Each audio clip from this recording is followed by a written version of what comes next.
This is a spot where I read for Family Bible Time here on YouTube. About a year ago, I had a guy on YouTube mentioned something about my artwork and said something about never saw it before. And I don't think that guy necessarily really cared about seeing my artwork. I think he's just making a point of something else. But nonetheless, I'll show you some of my artwork. This is one of my most recent drawings here for a friend, and so anyways, that's how it started off. And then he actually told me he wanted a fire truck rather than an ambulance, so I accommodated with a fire truck. Just kind of modified it a bit, made them all look a little more goofy, and like that. So there's that drawing. See, it's pretty much actually the same. And these are just copies of it. I'll show you the actual size of the thing.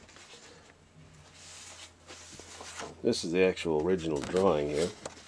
See, big old picture there. And just to show you the process a little bit here, got some mighty blue pencil in it. I don't know if you can see that. There's like chicken scratch blue pencil in the drawing. Reason for the blue pencil, which you can't hardly see, I realize, is it doesn't photocopy. So a lot of cartoonists use blue pencil. You see what I originally intended his head to be. There are all those little circles. I just kind of scratch in where the head's going to be, and then I scratch in the rest and then draw over the top of it. And I was looking for some more blue pencil lines here. Well, like here you can see, although I can't see my monitor because I'm covering up. You see I changed the position of the man and the chalk drawing there, which is not too exciting, but it almost looks like if you are a cartoonist or a cartoonist fan, it almost looked like I was doing a what's the word? An honorary kind of a Virgil Parch kind of a signature there. Looks like just the action lines I drew. It looks like Virgil Parch. He used to sign his name Vip. Okay, there's some more pencil lines. See how much I changed where the hat was going to go there. Okay, so anyway, to get it from that point, to changing it to the ambulance, and once again, I'm totally flying blind here. I can't see my monitor because I got it covered up. There's my monitor. To make the changes, and actually I like the dude's face, the middle fella, who's the guy who commissioned me for the work, so I think it's better that I like the drawing of him better in the second version. So I fixed that up, but in the meantime made the other guys look more goofy.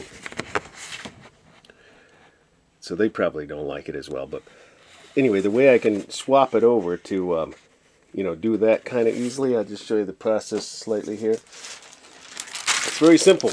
I just traced the thing. So I traced this is the one I traced from. So I traced it with a blue pencil actually. And then what I do to get it on the final paper is, let me take this other one away so it's not adding confusion to what you're looking at here. I scribble on the back with a pencil like this. I mean, I know you've all seen pencils before, so it's not like, I gotta show you, but scribble, scribble, scribble, scribble, scribble. And then you take your blank sheet of paper. Let me use this one here because it's neither one of them is very blank, but you get the idea. I throw that sucker down on there. And seeing I originally drew it in blue pencil, I'll show you this trick even too. I drew it in blue pencil when I traced it. Then I turn it over, scribble, scribble, scribble on the back.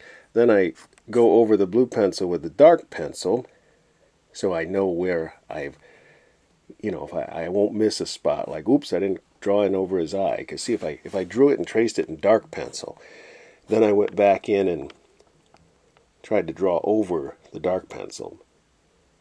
Well, you might not see a spot that you didn't draw over. So, you know, since I'm drawing over blue pencil, I say, oops, there's still some blue pencil I didn't draw over there. So I transfer it down, and it makes like a faint image, sort of like what you see here, even though this is just bleed through from the marker. And just to show you what kind of marker I use for the folks that are into drawing caricatures and stuff, here's a Marquette pen. It's got a nice big dent in it. Must have been bored on one of my jobs and just bit really hard into the thing or something. I guess that's how I got the dent there. But so, this is the most, this most recent caricature work I've done here. Just to give you an example of a few others here, let's grab a hunk of some other ones I've done recently. Let's see, I don't want to bore you more than I already have, so I'll try not to grab too many, but I'm trying to get them out of an envelope. I got them in here. Oh my goodness. I need to just turn the camera over and show you what I'm doing here. Like, there's the Reese Chronological Bible. Just got done reading for the Family Bible Time channel once again. Okay, so here's some more. This is real. I'm sure that lady really appreciated this when she got it. So, anyway,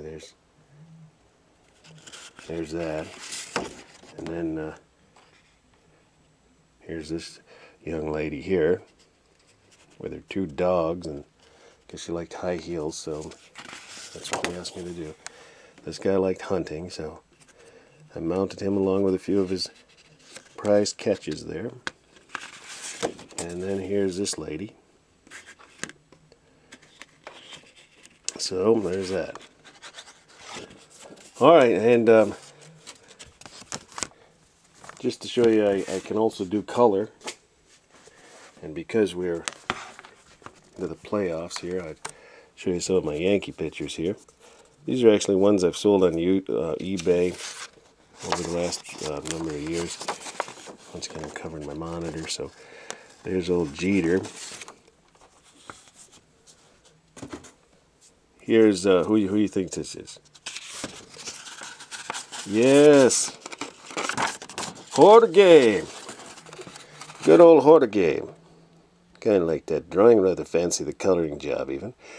Now these aren't the original black and white pencils. The black and white or ink jobs, those were on the big giant paper, and I had them reduced down in black and white.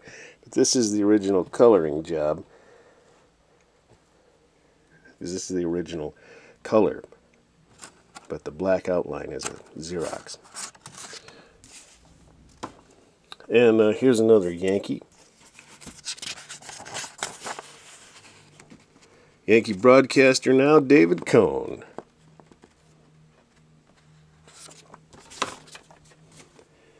And here's Paulie. I actually made a big giant poster of this thing out of a whole bunch of printings I did of it on my inkjet printer.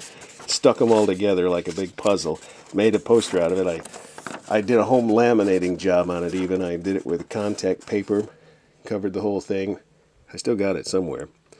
I went to Yankee Stadium and held it up for old Paulie to see. I yelled to him, "Hey, Paulie!" He looked up, kind of nodded, like he weren't too impressed. Look, I'll show you a few cheating jobs here. Of course, my signature is pasted on. And even the Yankee logo, there's just something I printed and stuck on the top, so I wouldn't have to do too fabulous a job there with. So anyway, this is just kind of showing you that I am as what my name actually states. My username is iCartoon2, because that is also what I do. Alright, so there's Tino Martinez. One of my favorite old-time Yankees. There's another stuck on the Yankee logo. So there you go. There's some of my artwork. Here's my Mighty Art kit. Used to have a little door on it. It was kind of neat. It's like this little jet airplane kind of a motif here that I got at some rummage sale for like 50 cents or something. So it's got these cool little containers. There's all my brushes, and then here, you already saw my pencil. Then down here is my kneaded eraser. Why do they call them kneaded erasers? Because when you knead an eraser, there it is. Alright, enough with the jokes.